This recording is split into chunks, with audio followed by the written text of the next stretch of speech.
தமிழ்நாட்டில் பட்டியலினத்தோர் அதிக அளவில் இருக்கிறார்கள். அதில் ஒருவர் முதலமைச்சராக முடியும். அதனை வரவேற்போம் என மனிதநேய மக்கள் கட்சியின் தலைவர் ஜவாஹிருல்லா தெரிவித்துள்ளார். திருச்சியில் மனிதநேய மக்கள் கட்சியின் மாநில இளைஞரணி செயற்குழு கூட்டமானது அக்கட்சியின் தலைவர் ஜவாஹிருல்லா தலைமையில் நடைபெற்றது. கூட்டத்திற்கு பின் செய்தியாளர்களை சந்தித்து பேசிய அவர், போதைப்பொருள் விழிப்புணர்வு குறித்து பிரச்சார இயக்கம் நடத்த திட்டமிட்டுள்ளோம். இந்த ஆண்டு இறுதிக்குள் 100 இடங்களில் இருசக்கர வாகன பேரணி நடத்தப்படும்.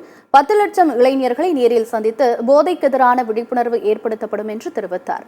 தமிழ்நாட்டில் பட்டியல் இனத்தோர் முதல்வராக முடியாது என்பதாக திருமாவளவன் பேசிய பேச்சின் ஒரு வாசகத்தை மட்டும் வைத்துக் கொண்டு அதனை பரப்புரை செய்வது தவறு என்றும், தமிழ்நாட்டில் பட்டியலினத்தோர் அதிக அளவில் இருக்கிறார்கள். அதில் ஒருவர் முதலமைச்சராக முடியும். அதனை வரவேற்போம் என்று கூறியுள்ளார்.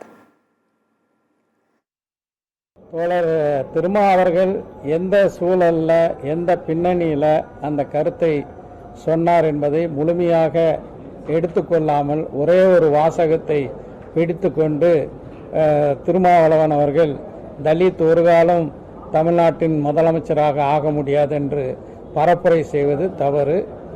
நிச்சயமாக தமிழ்நாட்டில் தலித் மக்கள் மிக அதிக அளவில் வசித்து வருகிறார்கள். அவர்களில் ஒருவர் தமிழ்நாட்டின் முதலமைச்சராவதை நாங்கள் வரவேற்கிறோம்.